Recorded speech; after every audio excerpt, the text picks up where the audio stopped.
गुरुर्ब्रह्मा गुरुर्विष्णु गुरुर्देवो महेश्वरः गुरुः साक्षात् परं ब्रह्म तस्मै श्री गुरुवे नमः। नारायण नारायण नारायण नारायण।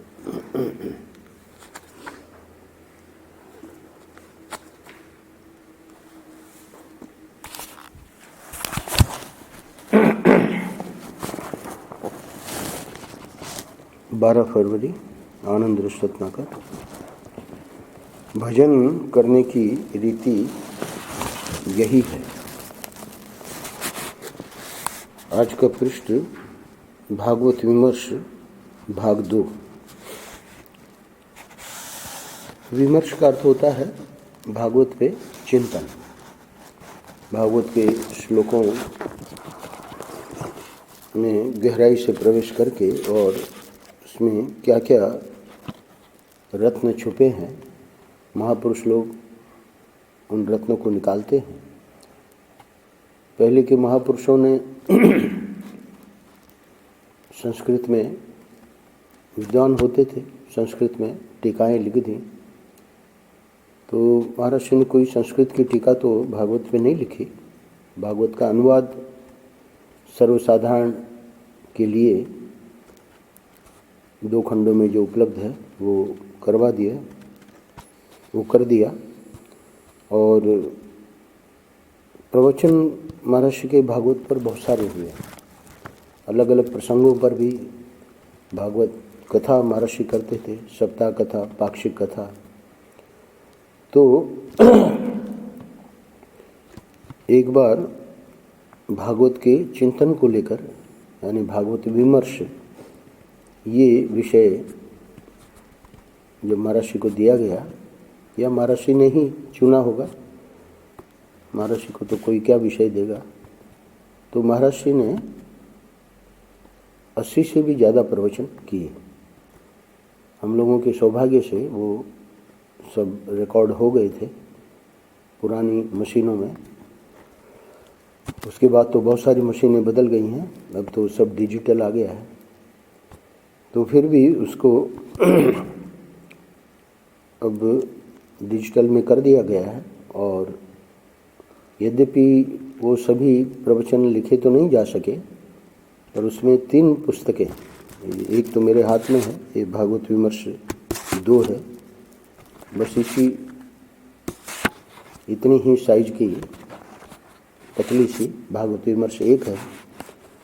और ब्रह्मा जी की जहाँ स्तुति है 10वें स्कंद में, तो वो अद्भुत प्रसंग है। उसमें से बहुत सारी नई नई बातें हैं। सर्वत्र विमर्श में नई नई बातों का हम लोगों को श्रवण होता है। तो उसको साध्वी कंचन ने, क्योंकि जेठी के गुजर जाने के बाद लिखने वाले नहीं रहे, क्योंकि इनको लिखना, महर्षि को सुन के लिखना भी, जब तक महर्षि को व्यक्ति ने बहुत सुना है और वो उनकी महर्षि की शैली को जानता है, वो ही लिख पाएगा। नहीं तो शब्द बोल महर्षि कुछ रहे हैं, लिख कुछ ही रहा है। एक जगह महर्षि ने कहा कि हमने अध्यास बोला वेदांत के प्रवचन में, और सुनने वाले को अध्यास का पता ही नहीं था, तो सब जगह अभ्यास अभ्यास कर दिया, तो वो सब गलत हो जाता है। तो साध्वी कंचन ने वो ब्रह्म स्तुति लिखी भी और वो छपी भी है, वो बड़ा है। तो आज हम देखेंगे आज के प्रसंग में कि पूतना उद्धार लीला के प्रसंग में महर्षि बोल रहे हैं। और इस लीला में हमको एक दृष्टि दे रहे हैं। वो दृष्टि क्या दे रहे हैं कि भजन करने की रीति क्या है। एक तो महात्मा लोग ये समझाते हैं कि ये जो तुम कर रहे हो या हम कर रहे हैं वो गलत है, तो फिर उन्हीं को समझाना पड़ेगा कि सही क्या है। तो गलत समझाकर कि इसको छोड़ो और ये जो हम बता रहे हैं वो करो। तो ये तो बहुत सुविधाजनक हो गया व्यक्ति के लिए, क्योंकि अपने मन से तो कैसे समझता, वो तो उसी को करते रहता। तो जब संतों से ये मार्गदर्शन प्राप्त हो जाता है तो अध्यात्म का मार्ग बहुत सरल हो जाता है। तो आज 2 सूत्र देंगे। प्रथम करीब करीब आधे पृष्ठ में लीला के माध्यम से बताएंगे, और अंत में जो 2 पैराग्राफ है उसमें महाराज जी अपना एक स्वयं का संस्मरण सुना के और बताएंगे कि हम लोगों का ये जो श्रवण करना या अध्यात्म में जो भी हम कर रहे हैं वो इतना फल क्यों नहीं देता, वो भी प्रसंग हम लोग आज सुनेंगे। शुरू में पूतना उद्धार लीला में महर्षि बता रहे हैं कि माया मिटाने का क्या उपाय है। अब देखिए, लीला जो है वो तो ठाकुर जी ने कर दी, पर उसी लीला में से एक सूत्र हमको मिल रहा है। क्या? आप देखो, ये भक्ति सिद्धांत का सार है। क्यों? कल मैंने बताया कि एक तो है असत संग और एक है सत्संग। तो असत संग, असत क्या है? माया। तो माया का जो संग हो रहा है वो असत संग हो रहा है, और सत्संग जो हो रहा है वो अभी जैसे सत्संग हो रहा है ठाकुर जी के सानिध्य में। तो सत्संग परिमाण में कितना हो रहा है और असत संग कितना हो रहा है। तो असत संग को मिटाना है, माया को मिटाना है। तो माया मिटाने का क्या उपाय है? भजन करने की रीति तो तभी पता लगेगी ना कि हम कर क्या रहे हैं। तो हमको माया को मिटाना है, तो उसका उपाय, माया मिटाने का क्या उपाय है प्रश्न। तो उसी प्रश्न का उत्तर दे रहे हैं। आप देखो, ये भक्ति सिद्धांत का सार है। यानी माया को मिटाना हो तो भक्ति करनी ही पड़ेगी। बिना भक्ति किए कोई सोचे कि भाई हम वेदांत विचार से माया को मिटा देंगे, तो वेदांत तो ज्ञान है ना, तो ज्ञान तो अज्ञान को मिटाएगा। माया तो हमारे व्यवहार में है। तो हमको बुद्धि से पता तो लग गया कि मैं कौन हूँ, मैं क्या हूँ, मैं ब्रह्म हूँ, मैं आत्मा हूँ, पर व्यवहार में जब तक भक्ति नहीं उस व्यक्ति विशेष के जीवन में आवेगी तो माया मिटेगी कहाँ। तो वो तो वेदांती बनकर माया को ही बटोर रहा है। तो आप देखो, ये भक्ति सिद्धांत का सार है। तो भक्ति तो किए बिना वो वेदांत विचार में जो घुस गया है, तो उसको तो भक्ति करनी ही पड़ेगी। और भक्ति करके फिर क्रम क्रम से गया है तो कोई बात ही नहीं। माया की गोद में आप भगवान को डालो। अब आप बताइए उपाय। तो महर्षि बता रहे हैं, माया की गोद में आप भगवान को डालो। पूतना कौन थी? राक्षसी थी। तो माया करके लक्ष्मी बन के आई है। तो अब ये भगवान को उठाने जा रही है। अब इसका सत्यानाश होने जा रहा है। क्यों? कि माया की गोद में जब भगवान को डाल देंगे, है ना, वो तो खुद ही बड़े प्रेम से उठाई बेचारी। तो माया की गोद में आप भगवान को डालो। आपके जीवन में चाहे जितनी माया हो, कोई डरने की बात नहीं। उसमें एक नन्हे मुन्ने छोटे से भगवान को भी डाल लो।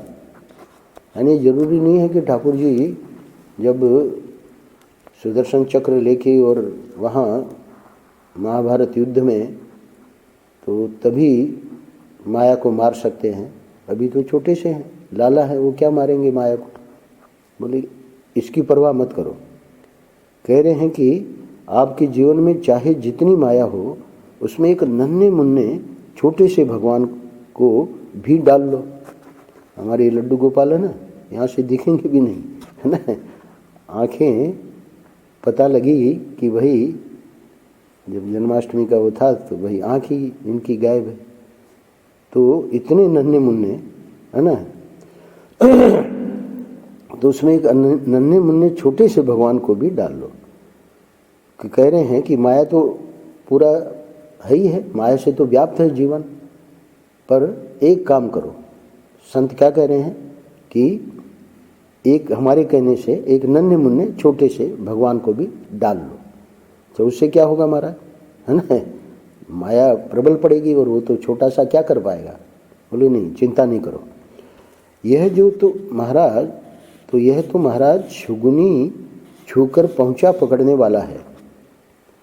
ये व्रज की कहावत है, छुई तो अंगुली, छुगुनी अंगुली को कहते हैं और पहुंचा कहते हैं हाथ को। तो लेकिन देखा कि अंगुली छूने का कोई विरोध नहीं है ना।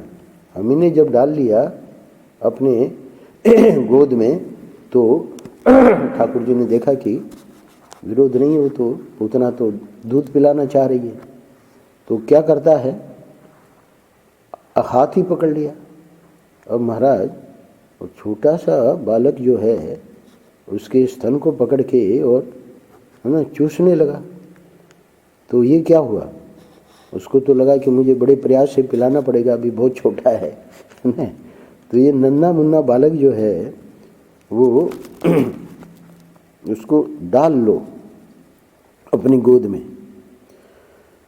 अगले पैराग्राफ में और स्पष्ट कर रहे हैं, भगवान थोड़ी सी जगह लेने के लिए दिल में आते हैं कि हमारे लिए अपने दिल में अंगूठे भर की जगह कर दो, हम तुम्हारे जीवन में प्रवेश करते हैं।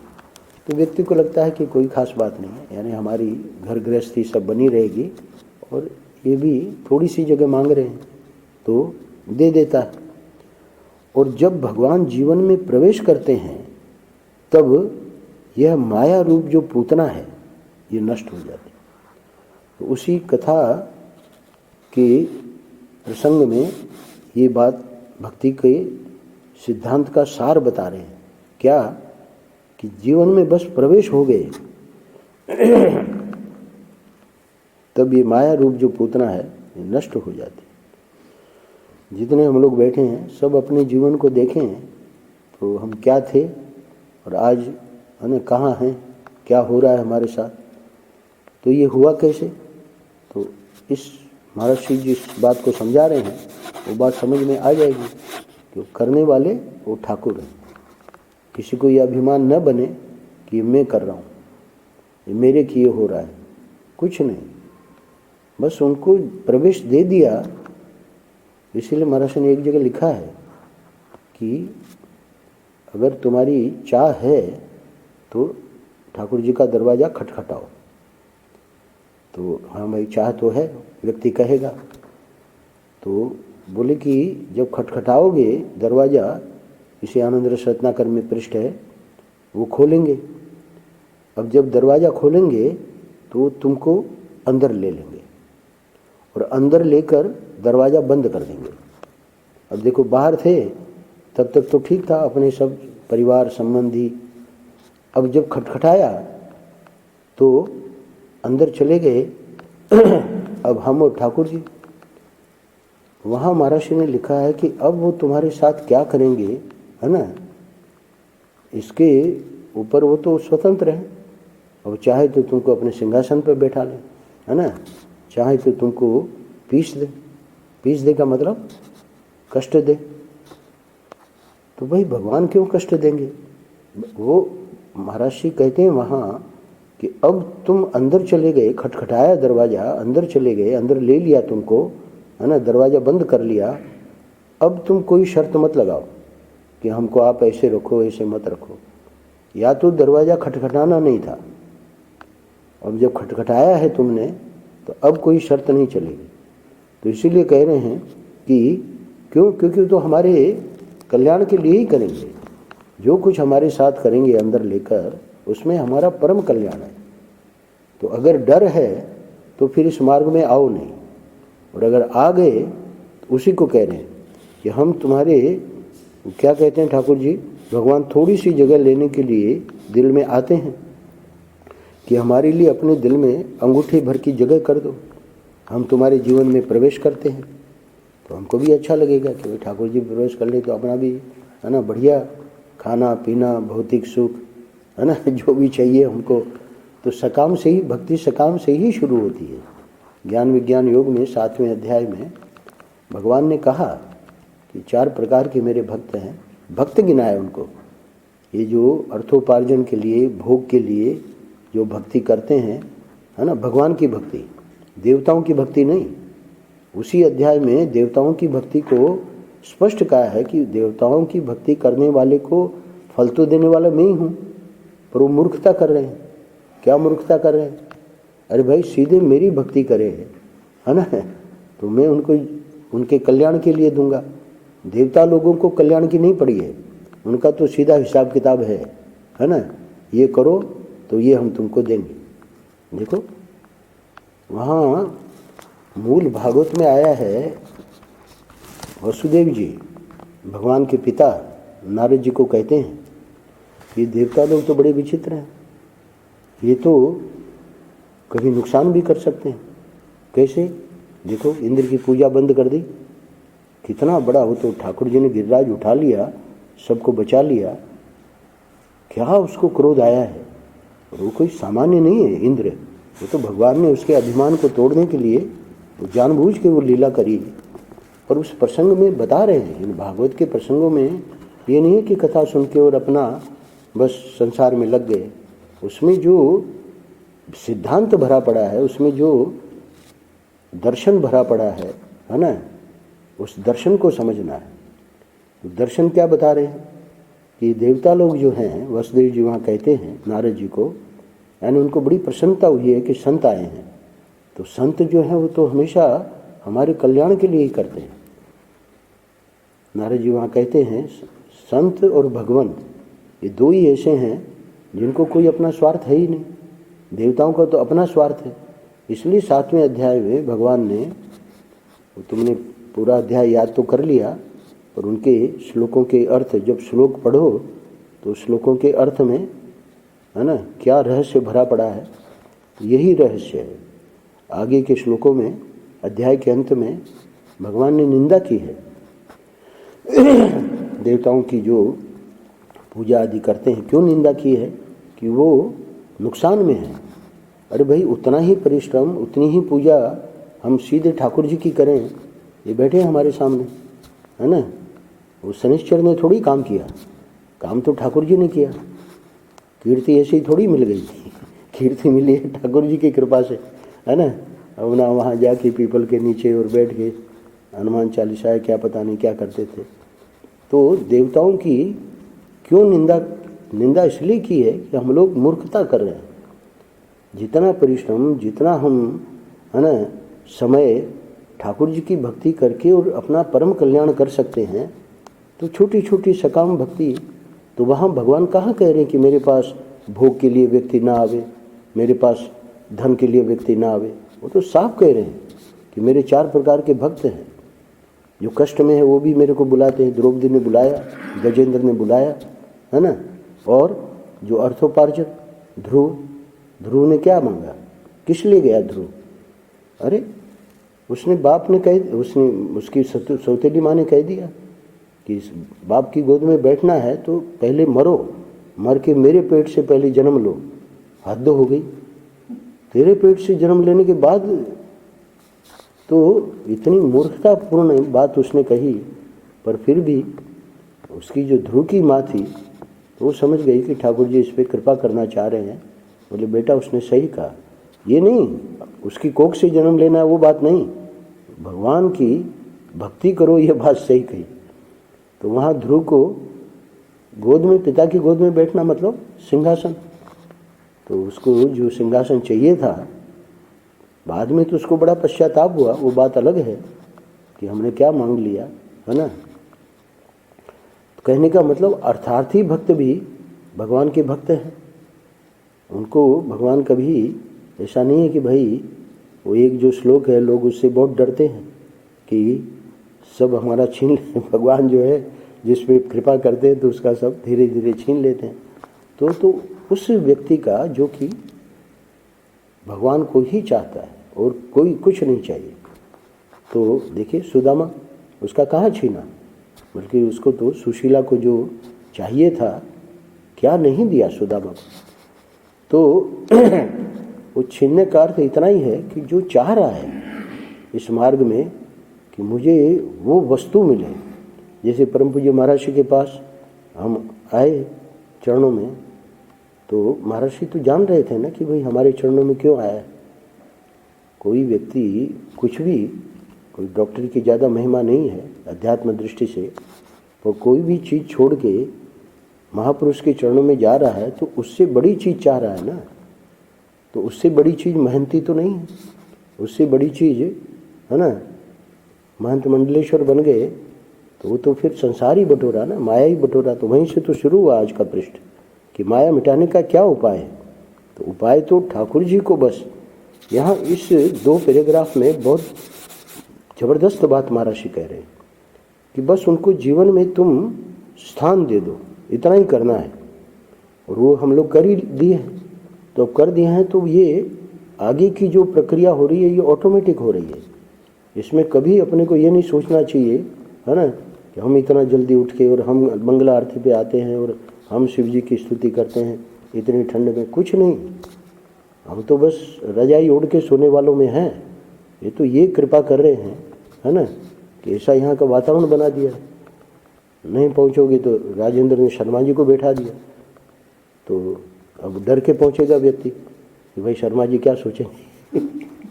अरे आप लोगों की छोड़ो, हमको डरना पड़ता है कि भाई ऐसे थोड़ी कि महात्मा जी हैं तो चलो जब चाहे तो आवे, नहीं आवे तो नहीं आवे।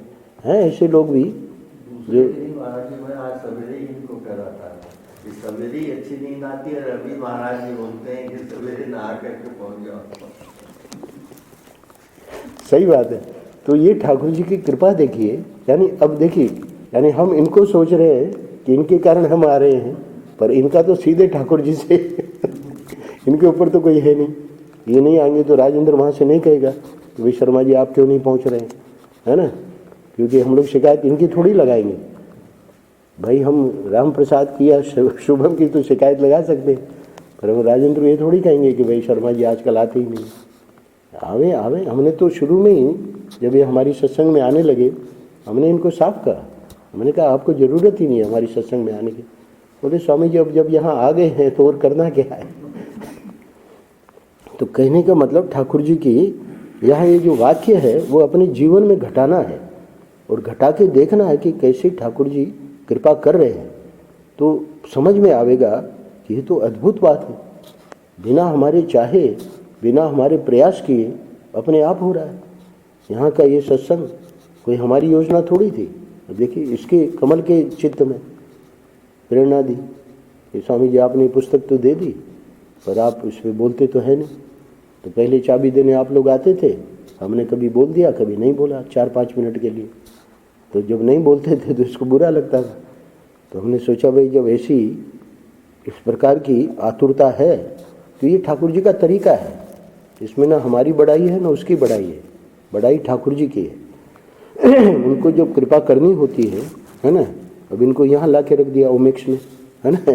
तो ओमेक्स में क्यों रखा कि पहुँच जाएंगे।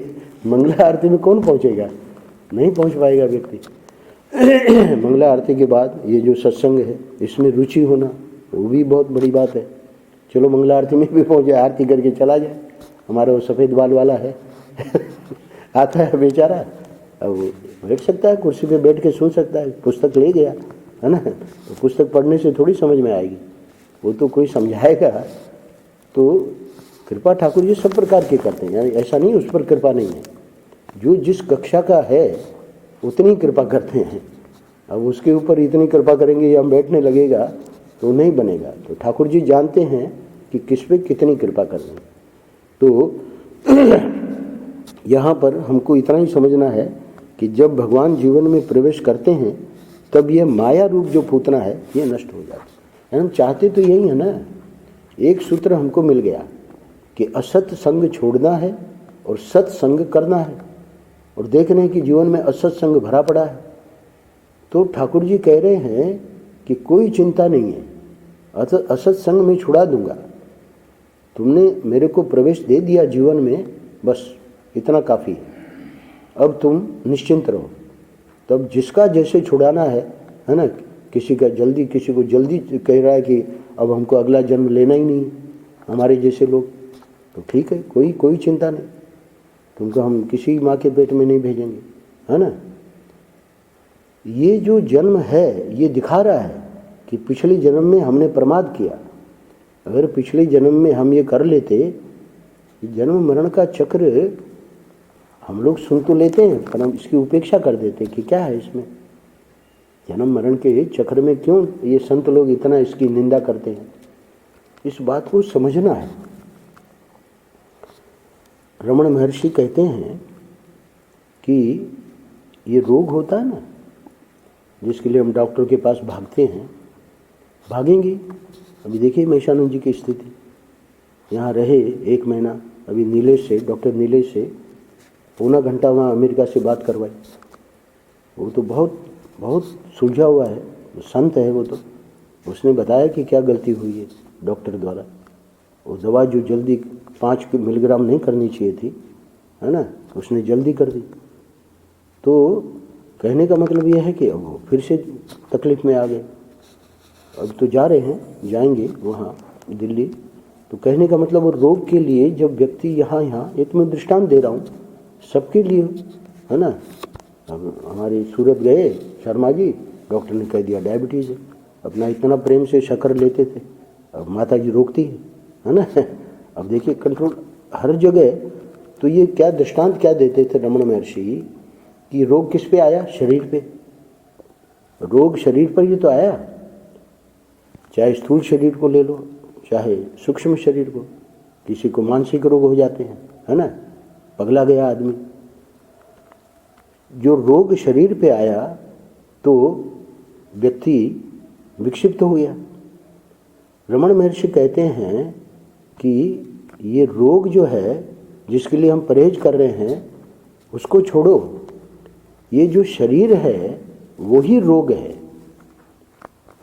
शरीर हमको मिलता ही क्यों, अगर हम पिछले जन्म में भजन कर लेते, है ना, अपना कल्याण कर लेते, तो ये शरीर ही नहीं मिलता। और अब ये शरीर मिला इसी उपाधि को लेकर ही सब गड़बड़ है। ये वेदांत इसके ऊपर बहुत ज़्यादा चिंतन करता है, हम लोग समझ ही नहीं रहे। भक्त जो भी कहता है भगवान को, वो जानता है कि भगवान जब मेरे साथ रहेंगे तो मुझे जन्म मरण की कोई परवाह नहीं, परंतु भगवान कब रहेंगे वैसी भक्ति तो हो हमारी।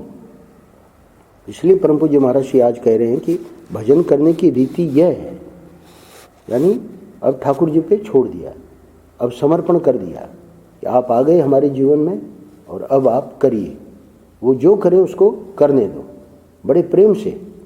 ऐसे नहीं कि जब मैंने बताया ना कि अंदर ले लिया, दरवाज़ा बंद कर दिया, अब उनके पास शर्त नहीं चलेगी। तो ये भजन करने की रीति यह है। एक और सूत्र देते हैं, ये सूत्र महाराज श्री 20 दिसंबर में दे चुके हैं। तुम झूठ मूठ कल्पना ही कर लो कि भगवान हमारे हृदय में आ गए। भाई वहाँ तो पूतना के यहाँ तो लीला में भगवान सचमुच में आए, है ना। अब हमको गोद में आप कह रहे हो ले लो, तो गोद में कहाँ किसको लें, ये लड्डू गोपाल को गोद में लेने से क्या होगा। तो बोले यही तो करना है भक्त को, संत बता रहे हैं कि क्या करना है। झूठ मूठ कल्पना करनी है भाव में बैठ के कि मानो ठाकुर जी हमारे गोद में आ गए। अच्छा सोचो कि कल्पना कर ली, अब आगे क्या करना है। अरे नारायण, भगवान की कल्पना में ही वह सामर्थ्य है कि माया की कल्पना नष्ट भ्रष्ट हो जाती है। यानी ये जो माया भी है वो सच्ची नहीं है ना। तो जब माया भी कल्पना ही है तो एक और कल्पना हमने क्या कर ली कि ठाकुर जी आ गए अब हमारे जीवन में। तो एक कल्पना को हटाने में ये दूसरी कल्पना काम दे देगी। वहाँ 20 दिसंबर में लिखा है कि अगर सच्चे ठाकुर जी आ गए फिर तो कहना ही क्या है। जब झूठ मूठ की कल्पना इतना चमत्कार कर सकती है तो इसलिए महाराज श्री कहते हैं कि तुम झूठ मूठ कल्पना ही कर लो कि भगवान हमारे हृदय में आ गए। भक्त लोग और क्या करते हैं, भावी तो करते हैं, ऐसा थोड़ी कि वो बैठते हैं और सचमुच में भगवान आ जाते हैं। अरे नारद अपने सुना रहे हैं किसको, व्यास जी को। वहाँ देखिए भागवत के प्रसंग ऐसे अद्भुत हैं। व्यास जी चिंतित हैं, इतना सब कार्य करके और उनको संतोष नहीं हुआ। वहाँ भगवान नारद जी को पहुँचाते हैं। ये तो स्वयं व्यास जी भगवान के अवतार हैं, पर जब लीला करते हैं तो लीला में एक पुराणों में हमेशा ध्यान रखिएगा, एक शिक्षा पक्ष होता है, एक लीला पक्ष होता है। तो लीला पक्ष में ये तो भगवान के अवतार हैं, ऐसा नहीं कि वो चिंतित थे और ये था वो था, कुछ नहीं। उसमें से शिक्षा प्रसंग लेना है। शिक्षा क्या दे रहे हैं? उस प्रसंग में शिक्षा ये दी जा रही है कि भगवान भी अवतार लेते हैं मनुष्य का, तो दिखाते हैं कि ये इतना कार्य मैंने किया और अभी संतोष तो हुआ नहीं। अब नारद जी वहाँ पहुँचे तो देखा कि चिंतित हैं व्यास जी। तो मूल प्रसंग आप लोगों ने पढ़ रखा है भागवत में। तो वहाँ शिक्षा पक्ष क्या है कि भाई आपने महाभारत, अब हम लोग यहाँ महाभारत का पढ़ रहे हैं, और नल दमयंती का क्या सत्संग से और अपने अध्यात्म से क्या है? कोई इसका वो नहीं है। ये तो नॉवेल उपन्यास कल कह रहे थे शर्मा जी। हाँ, अब जब इसका कथा का महात्म्य बताया जाएगा तब तो पता लगेगा कि इसमें भी रहस्य भरा पड़ा है। व्यास जी ने कोई ऐसा प्रसंग लिखा ही नहीं कहीं भी, न पुराण में, न इतिहास में, न महाभारत में। बल्कि महर्षि का वो वाक्य मुझे बार बार ध्यान में आता है कि महाभारत और वाल्मीकि रामायण पढ़े बिना भारतीय संस्कृति को कोई समझ ही नहीं सकता। तो अब वो नल दमयंती का 28 अध्यायों में इतना विस्तार में लिखा है, महात्म्य में बताएंगे कि इसका जो पाठ करेगा उसको कली जो है वो परेशान नहीं कर सकता, क्योंकि वहाँ कली ने बड़ी दुष्टता की। लोकपालों ने कहा भी, वो चारों देवताओं ने कहा कि तू मत जा वहाँ, तेरे को बहुत कष्ट होगा। अब क्या है, अब उसको डस लिया, उसको कहा कि तुम 10 गिनती करो। उसने 10 किया और वो डस लिया उसने। करकोट ने जिसको बचाया, पहले तो वो शापित था, तो उसको जब शाप दिया गया उसी समय बता दिया गया कि नल, कि जब भी इनको शाप मिलता है पुरानी कथाओं में तो अवश्य कहता है कि अब मेरा ये शाप कैसे उद्धार कैसे होगा। तो जो शाप देने वाला वो बता देता है कि ऐसे तुम्हारा उद्धार होगा। तो अब वो चिल्ला रहा था क्योंकि चारों ओर दावानल, और ये चल नहीं सकता क्योंकि इसकी स्थिति रुक गई थी। करकोट वो था तो देवता, पर शाप के कारण, नाग देवता था, पर शाप के कारण उसकी स्थिति रुक गई। तो ये तो जल जाएगा। अब जल जाएगा तो पुकार रहा है क्योंकि अब नल बचाएगा। उसको थोड़ी पता है कि नल यहाँ आया हुआ है जंगल में, वो तो ऐसे ही चिल्ला रहा है क्योंकि शाप में ये था कि वही उद्धार करेंगे तेरा, यानी तू मरेगा नहीं। देखिए नल ने सुना, आग में घुस गया और घुस के देखा तो बिल्कुल हल्का हो गया, अंगूठे के बराबर। तो उठा के ले आया बाहर ले आया, बच गया। अब वापस अपने स्वरूप में आके और पूरी कथा सुनाई। तो वहाँ उसने कहा कि तुम 10 गिनती करो। और जब 10 उसने गिनती करी तो 10 का मतलब 10 है ना, तो द और ड में संस्कृत में अभेद है, तो उसको डस लिया। अरे महाराज, इसने तो बेचारे ने बचाया और उसको डस लिया। नहीं, कली का उसमें आविष्ट हो, कली राजा नल में आविष्ट थे, तो क्यों डसा कि अब इस कली को परेशान करना है। तो कली जो है वो देवताओं ने कहा था कि तुम कुछ मत करना, है ना, नहीं तो तुम्हारी बहुत दुर्दशा होगी। अब वो अंदर कली तो है, पर वो विष से बेचारा व्याप्त हो गया। आगे चल के आज या कल की कथा में कली की मुक्ति होगी। पर कहने का मतलब पाठ के महात्म्य में ये बात बताई है कि ये जो पाठ करेगा उसको कली परेशान नहीं करेगा। अभी आगे तीर्थ यात्राओं का वर्णन करेंगे बड़ा विस्तार में, क्योंकि ये तो 12 वर्ष है वन में। तो अब विस्तार में जब वर्णन करेंगे तीर्थ यात्राओं का, तो वहाँ बताएंगे स्वयं व्यास जी कि इन तीर्थों को करने से क्या फल मिलता है। तो वो फल जब हमको पता लगेगा तब उसके प्रति हमारी महत्व बुद्धि होगी कि हम जाएं, तीर्थ करें। तो ये महात्माओं के द्वारा ये तरीका था। तो शिक्षा पक्ष क्या है कि वहाँ नारद जी जब पहुँचे व्यास जी के पास, तो उन्होंने साफ कहा नारद जी ने कि महाभारत तुमने लिखा, बहुत बढ़िया बात करी है ना, ये सब कथाएं तुमने लिखी, पर भगवान की जैसी लीलाओं का वर्णन होना चाहिए वो तो नहीं हुआ। यानी भागवत महापुराण तभी तक नहीं लिखा गया था। तो नारद जी के कहने पर फिर उन्होंने अपनी समाधि में कई लीलाओं का दर्शन किया, और फिर उन लीलाओं में, क्योंकि कई बार, एक बार अवतार नहीं होता है, भगवान का बार बार अवतार होता है, तो किसी कल्प में कुछ लीला, किसी कल्प में कुछ लीला, तो उसमें जो सर्वश्रेष्ठ लीला थी उसका भागवत में उन्होंने संकलन किया है। तो कहने का मतलब ये है कि ये जो यहाँ बताया जा रहा है कि कल्पना, झूठ मूठ की कल्पना, तो उससे क्या हुआ कि माया की कल्पना नष्ट भ्रष्ट हो गई। तो सच्चे अगर ठाकुर जी आ गए तो फिर कहना ही क्या। 20 दिसंबर का पढ़ लेना। आपकी मोह ममता जिससे हो, अब सूत्र बता रहे हैं कैसे करना है। आपकी मोह ममता जिससे हो, लोभ जिसका हो, उसके साथ भगवान को जोड़ो, दोहरी याद करो। दोहरी याद करने का मतलब महर्षि समझाते थे कि जैसे दो पार्टी है, एक है माया मतलब संसार, और एक हो गए ठाकुर जी। तो अब हमको वोट देना है, तो इस समय तो वोट ज़्यादा संसार को है। तो अब ये रीति, ये नई रीति क्या है, इसमें दोहरी याद करनी है। दोहरी याद यानी एक बार संसार याद आया तो एक बार फिर भगवान का नाम ले लो, है ना। तो राम, फिर संसार याद आया, फिर राम, फिर राम, फिर राम। तो संसार में तो अलग अलग चीज़ें याद आ रही है ना, कभी वो चीज़, कभी वो चीज़, कभी वो चीज़। तो अब जब वोटों की गिनती होगी तो अब समझो हमारे बेटे की, है ना, याद आ रही है, जो गृहस्थ है ना, हमको कोई वस्तु की याद आ रही है। तो वस्तुएं बहुत सारी हैं, तो अब वस्तु का, अलग अलग वस्तुओं के प्रति वोट कम पड़ा, और इधर राम का वोट जो है वो ज़्यादा पड़ा। तो इसको कहते हैं दोहरी याद, यानी एक बार ये, एक बार फिर भगवान। तो दोहरी याद में वोट इनका ज़्यादा हो जाएगा। ये तरीका है। अपना मोह ममता, आपकी मोह ममता जिससे हो, लोभ जिसका हो, उसके साथ भगवान को जोड़ो, दोहरी याद करो। तो धीरे धीरे क्या होगा कि संसार हार जाएगा।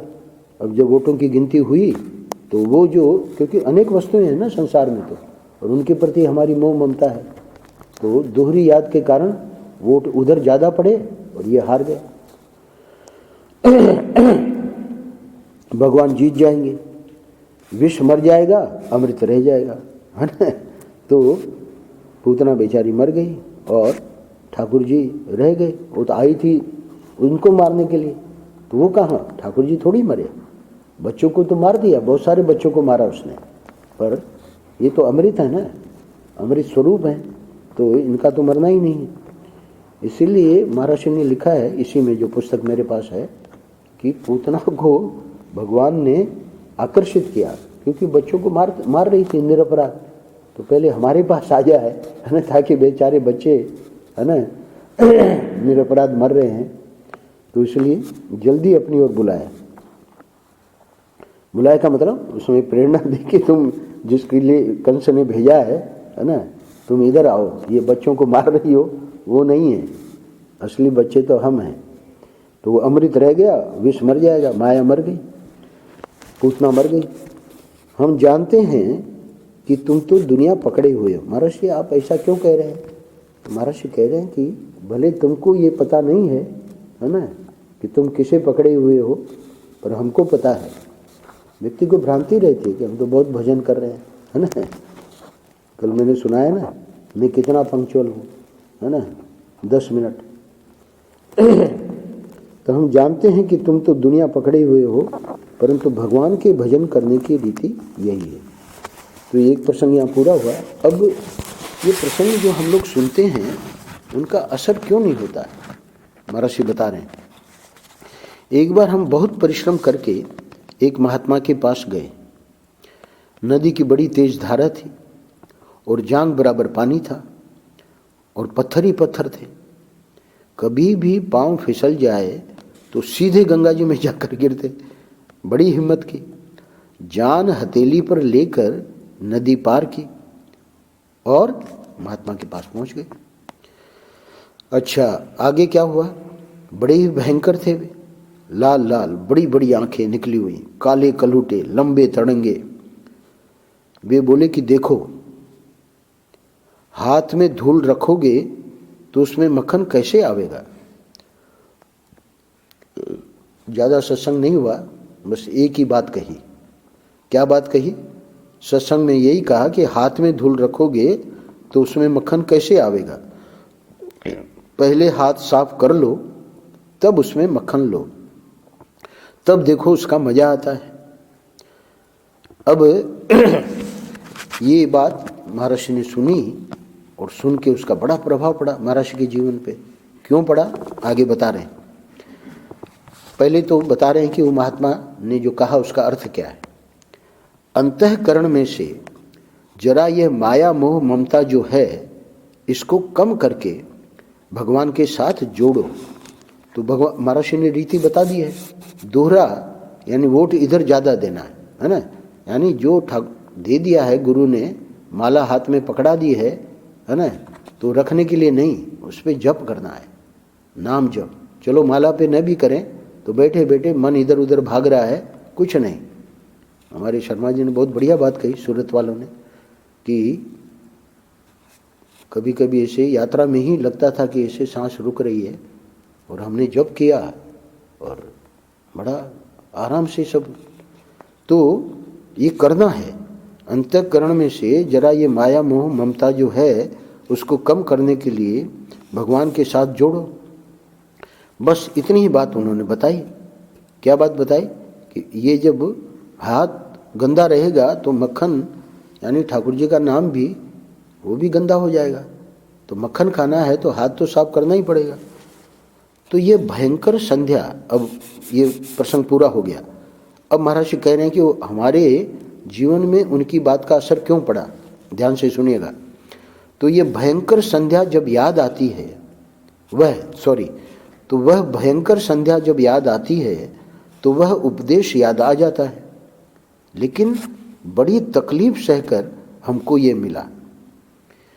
और यहाँ जो प्रेमपुरी में प्रवचन कर रहे हैं, हम लोग तो देखो आपके बीच आते हैं, पर्चा छपवाते हैं, लाउड स्पीकर लगवाते हैं और आपको एक बात नहीं 10 बात सुनाते हैं, पर आपको ये बातें याद नहीं रहेंगी। क्यों नहीं याद रहेंगी? यदि आप थोड़ा सा इसके लिए तपस्या करते, तप करते और तत्पश्चात यदि यह बात आपको मिलती तो मालूम पड़ता कि इसमें कितना महत्व है। नारायण नारायण नारायण। श्री राम जय।